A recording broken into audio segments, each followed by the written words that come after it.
अस्सलाम वालेकुम दोस्तों, मेरा नाम है फरहत और आज मैं एक ऐसे टॉपिक पे बात करने वाला हूँ जिस पर बात करना पाकिस्तान में ऐसा है जैसे कि जुर्म हो। टॉपिक है क्या? वो टॉपिक ये है कि क्या पाकिस्तान को इसराइल को तस्लीम कर लेना चाहिए या नहीं। तो दोस्तों, ये एक ऐसा टॉपिक है कि इसके ऊपर हमारे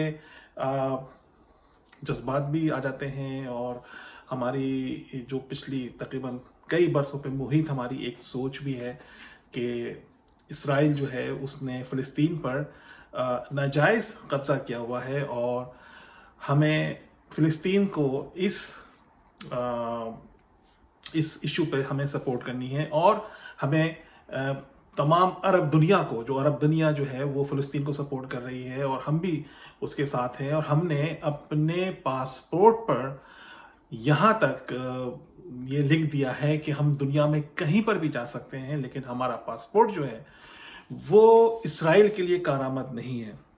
तो ये एक बहुत बड़ी बहस है। मैं इस नाजुक और इस सेंसिटिव इशू को कभी टच नहीं करता अगर मैं एक आर्टिकल नहीं पढ़ता जनाब जावेद चौधरी साहब का, जिसमें छपा है, आप देख सकते हैं। तो उनके उस आर्टिकल को पढ़ने के बाद और जो मुझे खबरें आ रही थी, जो मैं सुन रहा था, उन सबको सुनने के बाद तो मैंने एक नतीजा यह अखज़ किया कि इस पर एक छोटी सी वीडियो ज़रूर बननी चाहिए। बहुत सेंसिटिव इशू है। आमतौर पे जो लोग हैं वो इस तरह के इश्यूज़ को उठाते नहीं हैं और ना ही इस पर बात करते हैं। हमारे मुल्क में डायलॉग का फुकदान है। डायलॉग जो है, यानी कि बात करना, मकालमा करना तकरीबन ख़त्म हो चुका है और हम लोग सिर्फ नारों और जज्बात से अपनी ज़िंदगी को गुजार रहे हैं। अगर हम गौर करें तो हमारे आसपास जो हो रहा है वो सब कुछ एक ऐसा शोर है जिसका ताल्लुक नारों से है, जिसका ताल्लुक जज्बात से है और ऑलमोस्ट हम अपनी जो दिमाग है उससे सोचना जो है बंद कर रहे हैं।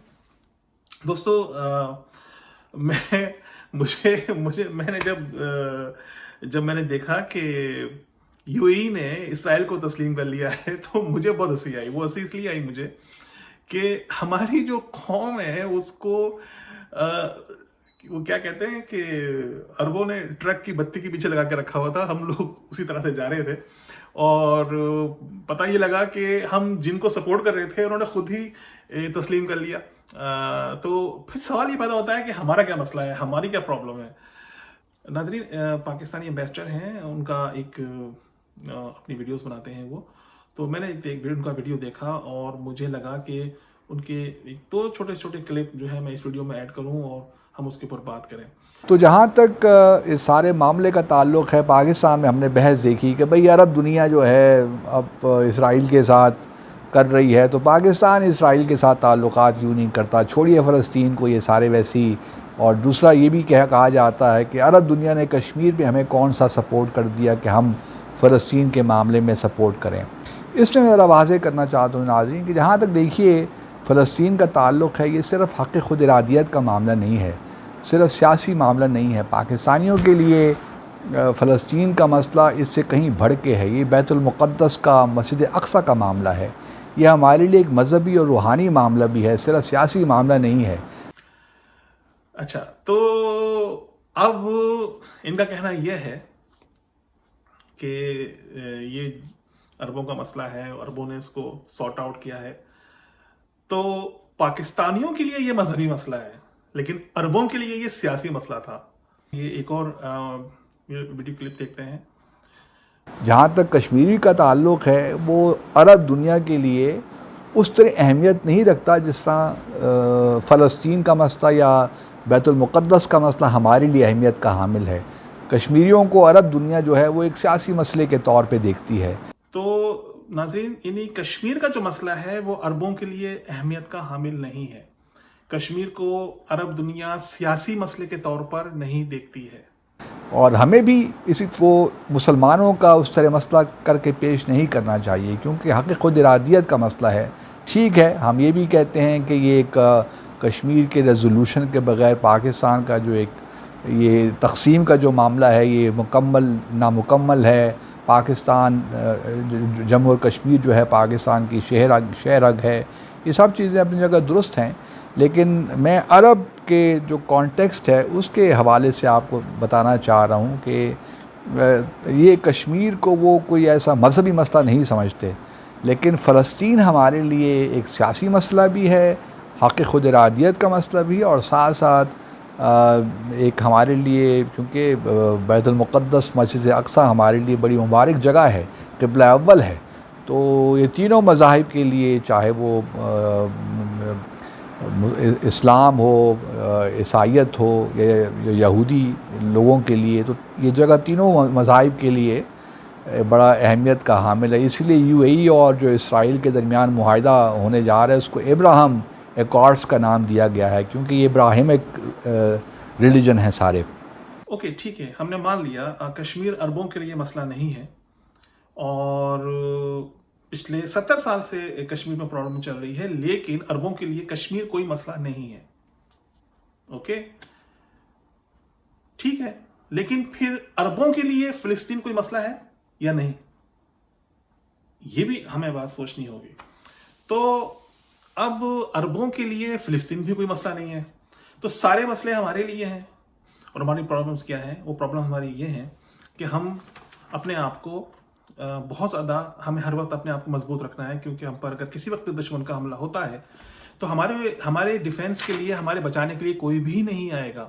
तो हमें खुद ही अपनी तैयारी करनी पड़ती है। हम बहुत ज़्यादा, हमारा जो सारा जो बजट है वो डिफेंस में घुस जाता है। हम लोग इतना अपने वेपन्स, न्यूक्लियर, क्या कुछ हमने तैयार करके रखा हुआ है, लेकिन अवाम जो है वो भूखे मर रहे हैं, अवाम सड़कों पे भूखे मर रहे हैं।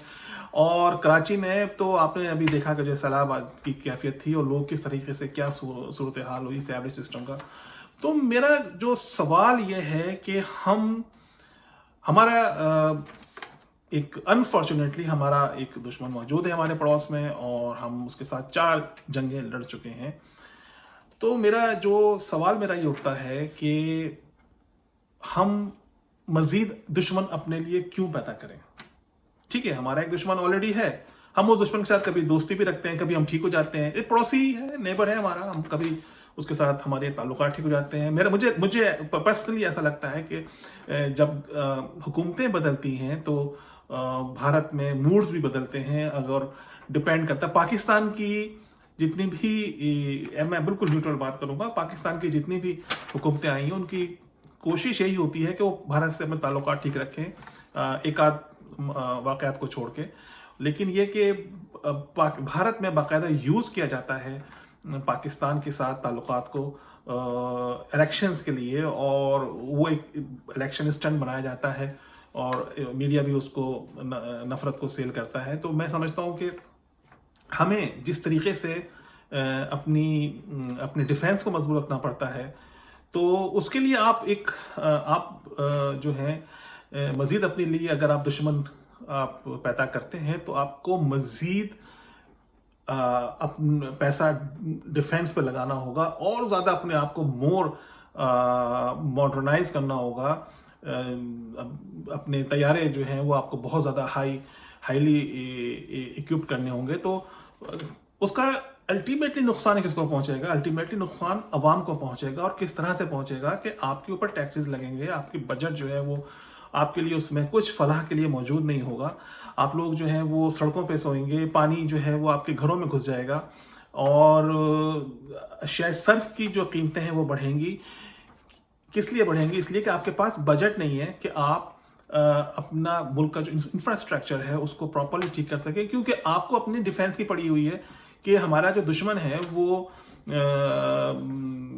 हमारे सर पे खड़ा है, किसी वक्त भी आप पे हमला कर सकता है, या आपके घेरा तंग करता है। एक और जो प्रॉब्लम है वो ये है कि सबको पता है कि हमारे जो पड़ोसी मुल्क है भारत जो है वो, उनके इसराइल के साथ बहुत अच्छे ताल्लुकात हैं, होने चाहिए। एक दो मुल्कों के दरमियान ताल्लुकात अच्छे होने चाहिए। लेकिन इसमें ऑफ कोर्स पाकिस्तान के लिए क्या सोचने वाली बात है, और वो सोचने वाली बात ये है कि पाकिस्तान का कोई डायरेक्ट इसराइल के साथ कॉन्फ्लिक्ट नहीं है किसी भी हवाले से, और पाकिस्तान का जो वाहिद एक कॉन्फ्लिक्ट है इसराइल के साथ वो ये है कि फ़िलिस्तीन में पाकिस्तान जो है वो सपोर्ट कर रहा है।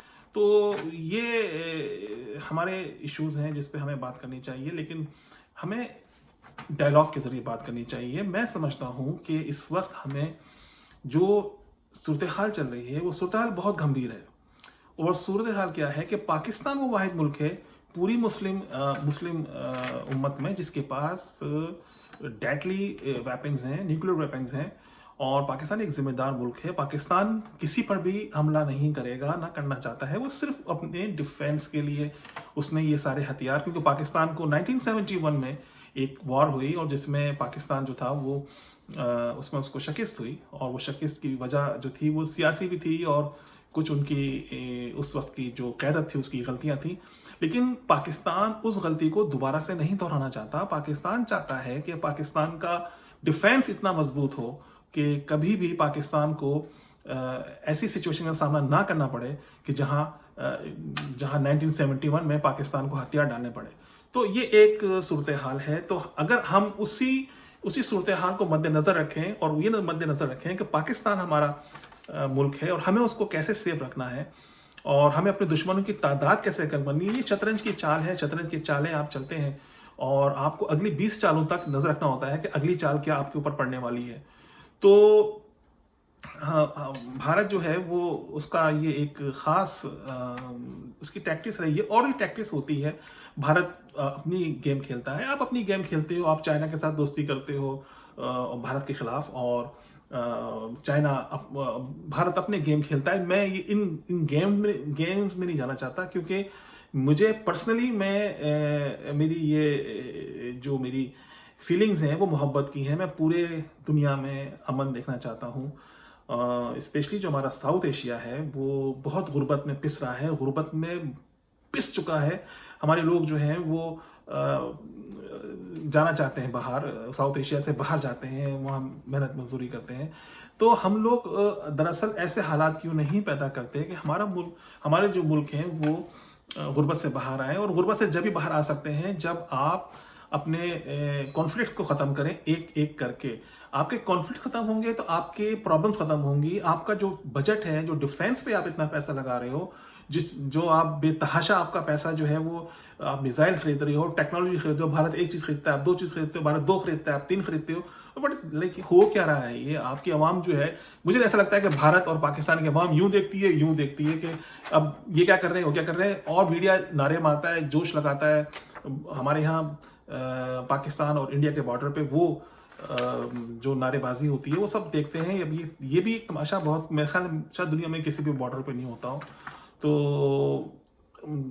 पाकिस्तान मेरा मुल्क है और पाकिस्तान से हमें मोहब्बत है, लेकिन हमें ये चाहिए कि हमें जो पाकिस्तान के कॉन्फ्लिक्ट्स हैं, जो इंडिया के साथ हमारा कॉन्फ्लिक्ट है वो कश्मीर इशू पे, वो शायद पता नहीं वो कब खत्म होगा, कैसे खत्म होगा। लेकिन उसके अलावा हम ऐसे कॉन्फ्लिक्ट्स जो हमारे डायरेक्टली हमें हिट कर सकते हैं, उनको हमें चाहिए कि उस पर बात करें, उसके ऊपर सोचें कि हमें आगे क्या करना है। और एक और बात यह है कि आजकल एक बहुत ज़्यादा एक अलायंस जो है उसके बारे में बात हो रही है कि चूंकि अरब मुल्क जो हैं वो हमें सपोर्ट नहीं कर रहे, तो लिहाजा ईरान, तुर्की, रशिया और मलेशिया वगैरह ये हम सब मिलके एक ग्रुप बनाएं। तो आई डोंट थिंक सो कि कोई नया ग्रुप इस वक्त जो है वो बने और एग्जिस्ट कर पाए और कोई ऐसी डायरेक्ट टक्कर दे पाए जो हमारे सामने जो अपोनेंट्स हैं। मुझे नहीं लगता है। मैं बहुत क्लियर और बहुत साफ बात करता हूँ, और वो ये है कि हमें अपने मुल्क के बारे में सोचना चाहिए कि जब भी हमारे मुल्क पर कोई हमला होता है तो दुनिया का कोई मुल्क हमारी मदद को नहीं आता। और एक वो मुस्लिम उम्मा जो है, वो मुस्लिम उम्मा, आई डोंट थिंक सो कि मुस्लिम उम्मा नाम की कोई चिड़िया जो है वो इस दुनिया में एग्जिस्ट करती है, क्योंकि मुस्लिम उम्मा जो है वो सब लोग अपने अपने बादशाहतों को बचाने में लगे हुए हैं, सब अपने अपना मुल्क बचाने में लगे हुए हैं। और हम लोग जो है कोई किराए के फौजी तो नहीं है हम लोग, कि हमारे पास अगर हथियार हैं, न्यूक्लियर वेपन्स हैं, तो हम मुस्लिम उम्मा के सुपरसालार बन गए, जबकि हमें कोई पूछता भी नहीं है। उन्होंने देखे, आप ये देखिए कि उन्होंने फैसला किया, यूएई ने फैसला किया, मुझे नहीं पता वो सऊदी अरब के कहने पे किया या, लेकिन अभी बहरहाल उन्होंने फैसला किया, उन्होंने एक्सेप्ट किया और उन्होंने इवन इस माहिदे को अब्राहम एकॉर्ड का नाम दिया। क्योंकि अब सवाल ये पैदा होता है कि आखिर मसला है क्या, प्रॉब्लम कहाँ पैदा हो रही है। प्रॉब्लम पैदा हो रही है, देखिए अरब जो है वो कश्मीर को they don't care about that, ठीक है। अब वो कहते हैं कि जी कश्मीर जो है वो सियासी मसला है, ठीक है, मान लिया सियासी मसला है, लेकिन फिर आप जो है वो फ़िलिस्तीन को क्या क्या समझते हैं, फ़िलिस्तीन को कौन सा मसला मानते हैं।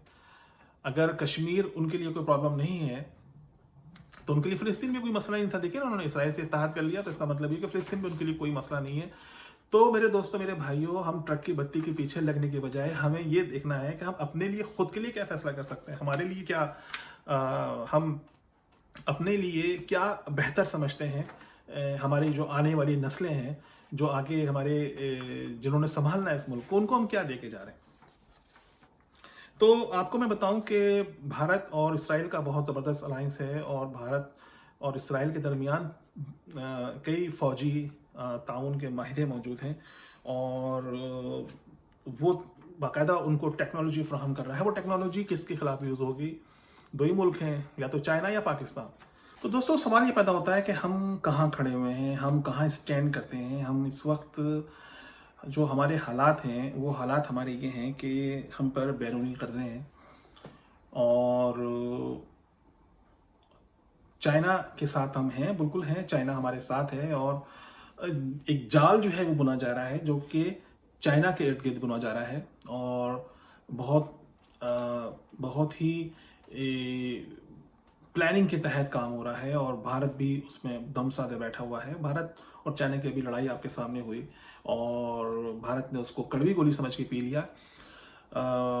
लेकिन ऑफ कोर्स भारत भी चुप नहीं बैठने वाला। भारत अपनी प्लानिंग्स, अपनी चीज़ों में लगा हुआ है, और तो जो आगे की कहानी हो रही है, वो कहानी जो मुझे नज़र आ रहा है वो ये है कि एक एक करके अरब ममालिक जो हैं वो इसराइल को तस्लीम करेंगे, और रह जाएगा पाकिस्तान, और पाकिस्तान होगा टारगेट, क्योंकि वो पाकिस्तान एक न्यूक्लियर पावर है। तो आगे मैं कुछ नहीं कहूँगा, आगे आपको समझदार है कि क्या हो सकता है। तो ये जावेद चौधरी साहब का कालम था, जिसका मैंने कुछ अखज़ किया और आप लोगों के सामने रखा। इसराइल को तस्लीम करना चाहिए या नहीं, ये फैसला आप लोगों को करना है, पाकिस्तान को करना है, पाकिस्तानी वज़ारत ख़ारजा को करना है। आज करना है इसराइल को तस्लीम, या कल करना है, या नहीं करना है, ये भी फैसला आप लोगों को करना है। मेरा काम था कि मैंने जो हालात इस वक्त हैं पाकिस्तान के, जो अतराफ़ में चल रहा है, वो आप तक पहुंचा दूं। और मेरा एक जो नुक्ता नज़र है, शायद हो सकता है मैं गलत हूं, और हो सकता है कि मेरी सोच वो शायद रॉन्ग हो, लेकिन मुझे ऐसा लगता है कि बेशक ताल्लुकात जो हैं वो बहाल नहीं करने चाहिए इसराइल के साथ, लेकिन आप एक बातचीत का दरवाज़ा रखें, एक बातचीत का डोर जो है उसको ओपन रखें, या उसे कहते हैं बैकडोर डिप्लोमेसी के आप रखें अपनी, कि क्योंकि एक उससे होगा क्या कि इसराइल को भी ये नज़र आता है कि पाकिस्तान जो है वो एक न्यूक्लियर स्टेट है, और भारत मेरे ख्याल में उसको भरता होगा, या भरने की जरूरत भी ना भी, तब भी नज़र आता है कि पाकिस्तान एक न्यूक्लियर स्टेट है, और वो किसके लिए ख़तरा बन सकता है, वो भारत के लिए ख़तरा बन सकता है। इसराइल के साथ पाकिस्तान की, और पाकिस्तान की इसराइल के साथ कोई खुली लड़ाई नहीं है, कोई खुली दुश्मनी नहीं है, लेकिन एक पाकिस्तान ने उसको तस्लीम नहीं किया है, पाकिस्तान ने इसराइल को तस्लीम नहीं किया है। पाकिस्तान के पासपोर्ट पे लिखा है कि वहाँ का शहरी हर दुनिया में हर जगह जा सकता है सिवाय इसराइल के। तो ऑफ कोर्स इसराइल समझता है या नहीं समझता है, या उनके जहन में या नहीं है कि भाई ये एक हमारा एक मुमकिन दुश्मन हो सकता है, तो उसके लिए एक एक कंट्री के तौर पे हर कंट्री कोशिश करता है अपनी अपनी जो अपने दायरे हैं, जो पेशकदमी है, वो बना के रखता है, कोई उसके अंदर ना घुस सके। और ऑफ कोर्स अगर वो पाकिस्तान कमज़ोर होता है तो इसराइल को क्या प्रॉब्लम है, हो जाए कमज़ोर। तो अगर इसराइल टेक्नोलॉजी देता है इंडिया को पाकिस्तान के खिलाफ, तो इसमें क्या इसराइल को मसला है कि ठीक है, एक ऐसा मुल्क जो उसको तस्लीम नहीं कर रहा, वो कमज़ोर हो रहा है या उसको नुकसान पहुंचाता है, आई डोंट थिंक सो उसको कोई लेना देना। लेकिन अगर आप एक बातचीत का दरवाज़ा खुला रखेंगे और उनसे बातचीत करते रहेंगे, और देखें बातचीत किस लिए होनी चाहिए। दुनिया में बड़ी बड़ी जंगें जो ही हैं, उसकी बहुत सी जंगें जो हैं उनका फैसला मेज़ पे हुआ है, और मुझे ऐसा लगता है कि जो फ़िलिस्तीन के अवाम है उनको अमन से रहना चाहिए। जितना हिस्सा उनके पास है वो कम से कम वो जिस हिस्से में रह रहे हैं उस हिस्से में वो अमन के साथ रहे, उनको पानी, बिजली, गैस, तालीम और आज़ादी उनको मिलनी चाहिए कि वो आज़ादाना मूव कर सकें गज़ा की पट्टी और इधर उधर आ जा सकें, और जिस कैफियत में वो हैं, जैसे कि वो ज़रा सी बात पे वो महसूर हो जाते हैं, लड़ाई हो जाती है, खाने पीने की किल्लत हो जाती है, कम से कम वो कैफियत जो है अब वो मैं समझता हूँ कि वो ख़त्म होनी चाहिए, एक आज़ादी के साथ रहे। और उनकी जो ज्यूइश कम्युनिटी है उनसे भी एक एक चूंकि वो नेबर है, उनका एक नेबर कंट्री होगा, तो उनके साथ ताल्लुकात अच्छे हों। और क्योंकि अब मैं मुझे मुझे जो पर्सनली मुझे ये फीलिंग होती है कि फ़िलिस्तीन उन्होंने बहुत दुख उठाए हैं, और मेरा ख्याल है कि अब इस मामले का कोई ना कोई सलूशन जो है वो निकलना चाहिए। और अगर वो सब मिलके भी रहते हैं एक साथ तो उसमें कोई बड़ी बात नहीं है। अमेरिका और कनाडा जो है वो दोनों का बॉर्डर साथ लगे हुए हैं, और दोनों मुल्क जो है वो बहुत ही मज़े के साथ रहते हैं। कैनेडियंस आराम के साथ अमेरिकन जाते हैं, अमेरिकन आराम से कनाडा आते हैं।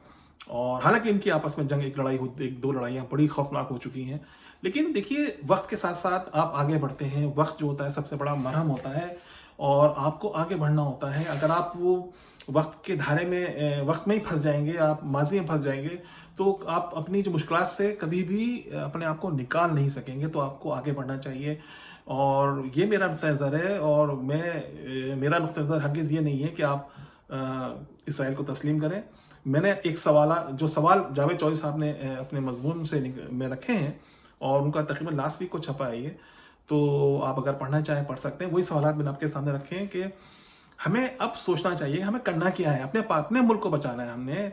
अरब जो है वो इसराइल को तस्लीम कर रहे हैं, भारत इसराइल की अलायंस हो गया है, और वो इसराइल टेक्नोलॉजी भारत को दे रहा है। हम किस पर भरोसा कर रहे हैं? हम अपने आप पे भरोसा कर रहे हैं, या हम चाइना पे भरोसा कर रहे हैं, या हम उस अलायंस पे भरोसा कर रहे हैं जो आप समझते हैं कि ईरान, चाइना, रूस और टर्की और मलेशिया ये सब मिलकर ऐसा अलायंस बना सकेंगे कि हम इन सबको शिकस्त दे पाएंगे? नहीं, मुझे नहीं लगता कि ऐसा कोई अलायंस बन सकता है, क्योंकि आज के दौर में, आज की डेट में हर मुल्क सिर्फ अपने बारे में सोच रहा है, अपने बॉर्डर्स के बारे में सोच रहा है, अपनी आवाम के बारे में सोच रहा है। क्योंकि जो हशर अभी सबने देखा है सीरिया में हुआ, आवाम जो सड़कों में जिस तरीके से रुल गई, लीबिया में जो हुआ, और सबने देखा कि किस तरीके से वहाँ पे हालात जो हैं बिगड़ गए। इराक अभी तक ठीक नहीं हुआ, अफगानिस्तान के हालात आपके सामने हैं। तो कोई भी मुल्क अब अपने मुल्क को इराक, लीबिया, सीरिया ये नहीं बनने देगा, और ना ही बनना चाहिए। और पाकिस्तान को भी सोचना चाहिए कि अपनी 18-20 करोड़ की जो आवाम है, जिनको इस वक्त बुनियादी ज़रूरियात नहीं है, और वो सब जो है इस वक्त एक ऐसे गर्दाब में फंस गए हैं, ऐसी सिचुएशन में फंस गए हैं कि हैंड टू माउथ हो गए हैं। हमारा सारा पैसा जो है वो डिफेंस में जा रहा है, और हम इंडिया का मुकाबला कहाँ तक करेंगे? इंडिया जो है वो तो हथियार पे हथियार खेले जा रहा है, क्योंकि अब उसको खुलेआम सबको नजर आ रहा है कि वो चाइना उसके खिलाफ हो गया है, तो उसको उसके चाइना के लेवल पे आना है। अब हम उसके लेवल पे कैसे आएंगे, या हमें क्या करना है, ये हमें बहुत सोच समझ के फैसले करने हैं। इतना जरूर करना है कि हमें अपने मुमकिन दुश्मनों को कम करना है। जो हमारे मुमकिन दुश्मन जो बिला वजह में हमारे सर पे आ सकते हैं, उनको हमें कम करना है। और मेरे ख्याल में कि ये एक ऐसी सोच होगी कि जिस पे हमें सबको सोचना चाहिए, डायलॉग होना चाहिए, बात होनी चाहिए, देखना चाहिए कि इस मौजू पे क्या होता है। एक और बात जो मैं आप सबसे कहना चाहूँगा वो ये है कि शायद बहुत जल्द कुछ और अरब मुल्क जो हैं वो इसराइल को तस्लीम कर लें, या अगर तस्लीम नहीं भी करेंगे तो शायद दर पर्दा उनके ताल्लुकात जो हैं वो बहाल हो जाएं। इसके साथ ही मुझे इजाज़त दीजिए। अगर आपको ये वीडियो पसंद आई हो तो इसको लाइक करें, सब्सक्राइब कीजिए, फॉरवर्ड कीजिए, अपने दोस्तों के साथ शेयर कीजिए। और अगर आपको कोई ऐसा टॉपिक है जिस पे आप चाहते हैं कि मैं वीडियो बनाऊं तो कमेंट सेक्शन में प्लीज़ मुझे बताइए। इजाज़त दीजिए। खुदा हाफिज़।